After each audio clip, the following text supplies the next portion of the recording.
Kwanza mimi nimshukuru Mheshimiwa Makamu Mwenyekiti na Rais wa Zanzibar kama alivyosema yeye mwenyewe kwamba ziara hii imetokana na matokeo mazuri Chama cha Mapinduzi ambayo iliyopata kupitia kura za wananchi ambazo walitupigia kura wakatuchagua. Na alisema kwa nini tulichelewa, kwa sababu tunajua kwamba upande wa pili wa Jamhuri ya Muungano hali haikuwa nzuri. Kwa maana ziara hii makususi ilikuja kuwashukuru wana CCM na viongozi ambao walisimamia mpaka chama chetu kiweza kufanikiwa kushinda kwa 75%. Lakini pia katika ziara hii Mheshimiwa Makamu Mwenyekiti alielezea mambo mengi, moja yakiwemo yale maazimio ya halmashauri kuu ya taifa kuhakikisha kama kuna mambo manne, kwamba kwanza chama kinajifanyia tathmini, chama kinakuwa na uwezo wa kiuchumi, lakini pia kuhakikisha maadili, lakini pia na mafunzo kwa makada yetu. Kwa maana hiyo ziara hii tulianza tarehe 9 pale kisiwa cha Unguja kwa mikoa kaskazini, Unguja na mjini, baadaye tukaenda katika mkoa wa kusini na magharibi, na leo tukamalizia kwa kusini Pemba na kaskazini Pemba. Kwa maana ziara imekuwa nzuri, muitikio ni mkubwa, na mimi tuna imani yale ambayo aliyosema Mheshimiwa Makamu Mwenyekiti kama chama tutaenda kuwafanyia kazi. Lakini jengine nataka niseme kwamba Mheshimiwa Rais ameonyesha msimamo, anataka kukiona chama ambacho kilikuwa kimeimarika, lakini anataka kuona zile viungo vyote vya chama, kwa maana kamati zote za chama zinafanya kazi vizuri. Lakini pia Makamu Mwenyekiti alituasa ama aliwaasa makundi, ambapo tunaelekea kwenye uchaguzi wa chama, alituasa na makundi mbalimbali ili tusiende kukimaliza chama.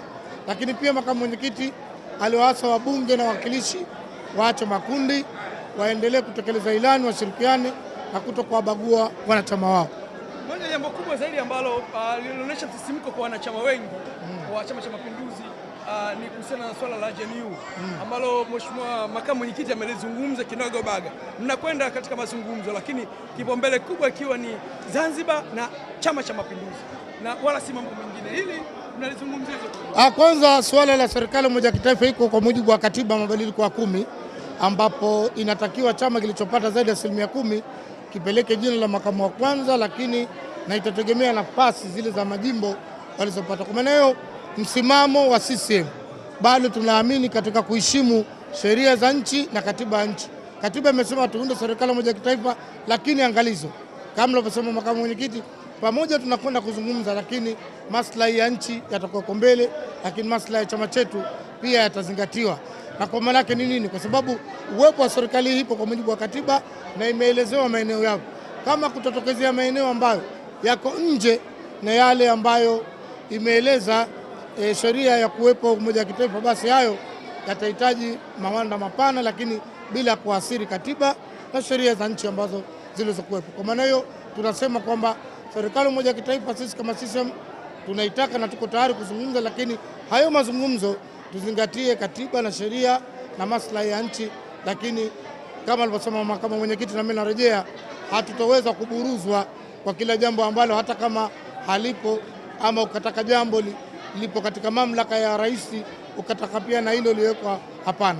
Tutazungumza kwa wale mambo ambayo yatokana na maslahi ya nchi na maslahi ya chama chetu kwa ujumla. Baada ya wanachama wa Chama cha Mapinduzi wanasema toka rais aingie madarakani mpaka sasa bado hali ya utulivu ipo na serikali inafanya vizuri, pengine hakuna hata haja ya GNU. Chama cha Mapinduzi mimi nasema GNU ipo haja, kwa sababu ni swala la kikatiba, na sisi tumeapa, rais wetu aliapa kulinda katiba ya nchi. Kwa maana sisi tunasema uwepo wa GNU ipo haja, lakini kama wenyewe watashindwa kuja, basi sisi tutaendelea na hili alitokuwa la kwanza.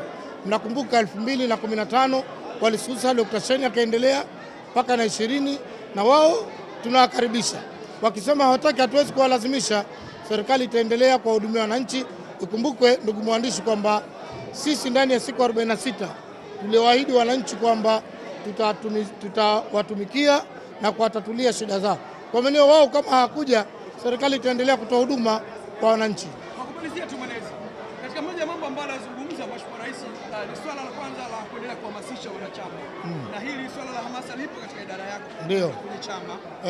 Tueleze sasa mikakati yako kwa namna ambavyo ulivyojipanga kisha kwamba Chama cha Mapinduzi kinavuna wanachama wengi zaidi.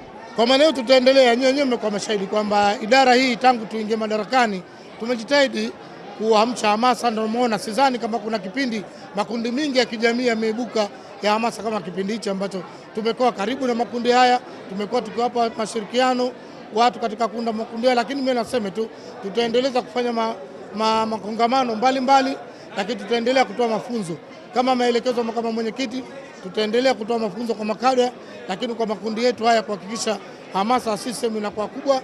Na nyewe mashahidi, wananchi wa kisiwa cha Pemba, hapa ni kipindi pekee ambapo wanachama wengi wamehamasika, wameipenda CCM, wameiunga mkono CCM na wameendelea kushiriki katika mambo mbalimbali ya CCM kutokana na mvuto wa Dr. Mwinyi, kazi nzuri iliyofanywa na Dr. Mwinyi, lakini kazi kubwa iliyofanywa na wana CCM kwa ujumla, bila kuisahau idara hii ya itikadi na uenezi kwa karibu na makundi hayo.